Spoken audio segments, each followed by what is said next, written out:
So ಯಾವಾಗ BJP ನಾಯಕರು ಈ ಜಾತಿ ಸಮೀಕ್ಷೆ ಇದು ಮಾಡಬೇಡಿ, ಕೋಆಪರೇಟ್ ಮಾಡಬೇಡಿ ಅಂತ ಹೇಳಿದ್ರು, ಮುಖ್ಯಮಂತ್ರಿ ಸಿದ್ದರಾಮಯ್ಯನವರು ಈಗ ಬಿಜೆಪಿ ನಾಯಕರ ವಿರುದ್ಧ ಕಿಡಿಕಾರ್ತಾ ಇದ್ದಾರೆ. ಜಾತಿ ಸಮೀಕ್ಷೆ ಬಹಿಷ್ಕಾರಕ್ಕೆ ಕೆಲ ಬಿಜೆಪಿ ನಾಯಕರು ಕರೆ ಕೊಟ್ಟ ವಿಚಾರಕ್ಕೆ ಸಂಬಂಧಪಟ್ಟಂತೆ ಬಿಜೆಪಿ ನಾಯಕರ ವಿರುದ್ಧ ಸಿಎಂ ಸಿದ್ದರಾಮಯ್ಯನವರು ಕಿಡಿಕಾರಿದ್ದಾರೆ. ಸಾರ್ವಜನಿಕರ ಎದುರು ಬಿಜೆಪಿಗರ ಬಣ್ಣ ಬಯಲಾಗಿ ಬೆತ್ತಲಾಗ್ತಾ ಇದ್ದಾರೆ. ಸಮೀಕ್ಷೆ ಯಾವುದೇ ಒಂದು ಜಾತಿ ಧರ್ಮಕ್ಕೆ ಸೀಮಿತ ಅಲ್ಲ, ಇದು ಯಾರ ವಿರುದ್ಧದ ಸಮೀಕ್ಷೆಯೂ ಅಲ್ಲ, ಎಲ್ಲರ ಪರವಾಗಿರುವ ಸಮೀಕ್ಷೆ. ಹೀಗಂತ ಮಾಧ್ಯಮ ಪ್ರಕಟಣೆಯ ಮೂಲಕ ಸಿಎಂ ಸಿದ್ದರಾಮಯ್ಯನವರು ತಿರುಗೇಟು ಕೊಟ್ಟಿದ್ದಾರೆ.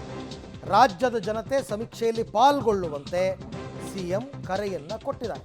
ಅಲ್ಲಿಗೆ ಕಾಂಗ್ರೆಸ್ನವರು ಬೇಕು ಅಂತ, ಬಿಜೆಪಿಯವರು ಬೇಡ ಅಂತ, ಹೀಗೆ ಕೆಲವರು ಬಿಜೆಪಿ ನಾಯಕರು ಈ ಜಾತಿ ಸಮೀಕ್ಷೆಯನ್ನು ಬಹಿಷ್ಕಾರ ಮಾಡಿ, ಕೊಡಬೇಡಿ ನಿಮ್ಮ ವೈಯಕ್ತಿಕ ಹೇಳಿಕೆಗಳನ್ನ ಅಂತ ಸಿದ್ದರಾಮಯ್ಯನವರು ಅದಕ್ಕೆ ಇವತ್ತು ತಿರುಗೇಟನ್ನು ಕೊಟ್ಟಿದ್ದಾರೆ. ಹಾಗಾದರೆ ಬಿಜೆಪಿ ನಾಯಕರು ಏನು ಮಾತನಾಡಿದ್ರು, ಯಾವ ರೀತಿ ಈ ಬಹಿಷ್ಕಾರಕ್ಕೆ ಕರೆ ಕೊಟ್ಟರು ನೋಡೋಣ. ಜಾತಿ ಗಣತಿ ಎನ್ನುವಂಥದ್ದು ಸಿದ್ದರಾಮಯ್ಯನವರು ಕರ್ನಾಟಕದಲ್ಲಿ ಅವರೊಬ್ಬರು ಲಾಲು ಪ್ರಸಾದ್ ಯಾದವ್, ಮುಲಾಯಂ ಸಿಂಗ್ ಅಂತೆ ಆಗಬೇಕು ಅನ್ನುವಂಥ ಪ್ರಯತ್ನಕ್ಕೆ ಹೊರಟಿತ್ತು. ಒಂದು ಜಾತಿ ಮತ್ತೊಂದು ಜಾತಿಯ ಮಧ್ಯದಲ್ಲಿ ವೈಷಮ್ಯ ತಂದಿಡಬೇಕು ಅಂತ. ಆದರೆ ಈ ಪ್ರಯತ್ನ ಇವತ್ತಿನ ಹೈಕೋರ್ಟ್ನ ಆರ್ಡರ್ನ ನಂತರ ಇದು ಪ್ರಾರಂಭದಲ್ಲೇ ಫೇಲ್ ಆಗೋಗಿದೆ. ಹೈಕೋರ್ಟು ಎರಡು ವಿಚಾರ ಸ್ಪಷ್ಟ ಮಾಡಿದೆ. ಒಂದು, ಸಾರ್ವಜನಿಕರು ಮತ್ತು ರಾಜ್ಯದ ಜನತೆ ಇದರಲ್ಲಿ ಪಾರ್ಟಿಸಿಪೇಟ್ ಮಾಡುವಂಥದ್ದು ಅನಿವಾರ್ಯ ಇಲ್ಲ, ಇದು ವಾಲಂಟರಿ ಅಂತ ಹೇಳಿದ್ದಾರೆ. ನಾನಂತೂ ಇದರಲ್ಲಿ ಭಾಗವಹಿಸಲ್ಲ.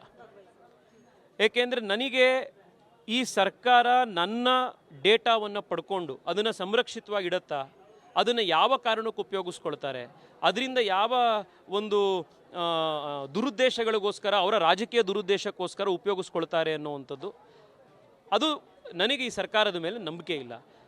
ಜಾತಿ ಗಣತಿಯ ಸಮಸ್ಯೆಗಳು ಒಂದು ಕಡೆ, ಇನ್ನೊಂದು ಕಡೆ ಭಾಳಷ್ಟು ಅನಗತ್ಯವಾದಂಥ ವಿವರಗಳನ್ನು ಕಲೆ ಹಾಕ್ತಾ ಇದ್ದಾರೆ. 60 ಪ್ರಶ್ನೆಗಳಿದ್ದಾವೆ. ಈ 60 ಪ್ರಶ್ನೆಗಳು ನಿಮ್ಮ ಇನ್ಕಮ್ ಎಷ್ಟದ, ನೀವು ಇನ್ಕಮ್ ಟ್ಯಾಕ್ಸ್ ಎಷ್ಟು ತುಂಬಿರಿ, ನಿಮ್ಮ ತಿಂಗಳದ ಇನ್ಕಮ್ ಎಷ್ಟು, ನಿಮ್ಮ ಮನೆಯಲ್ಲಿ ವಿಧವೆಯರಿದ್ದರು ಹೆಂಗೆ, ನೀವು ಜಾತಿಯ ತಾರತಮ್ಯ ಅನುಭವಿಸಿದರು ಹೆಂಗೆ, ಇದರ ಎಲ್ಲದರ ಹೊರತಾಗಿ ನೀವು ಯಾವುದಾದ್ರೂ ಸಾಮಾಜಿಕ ಸಂಘಟನೆಯ ಸದಸ್ಯರಾಗಿದ್ದೀರಾ, ನಿಮಗೇನು ಮಾಡೋದಪ್ಪ ತೊಗೊಂಡದನ್ನು, ಏನು ಮಾಡೋದು ನಿಮಗೆ ತೊಗೊಂಡದನ್ನು, ನೀವು ಜಾತಿ ಸಮೀಕ್ಷೆ ಮಾಡ್ತೀವಿ ಅಂತ ಹೇಳಿ. ಫಸ್ಟ್ ಆಫ್ ಆಲ್ ಮೊದಲನೇ ಸರ್ತಿ ಇವರು ಈ ಜಾತಿಯ ಸಮೀಕ್ಷೆ ಅಥವಾ ಅವ್ರು ಮೊದಲು ಗಣತಿ ಅಂತ ಕರ್ಕೊಳ್ತಾ ಇದ್ರು, ಗಣತಿ ಅವ್ರಿಗೆ ಮಾಡಲಿಕ್ಕೆ ಬರೋದಿಲ್ಲ.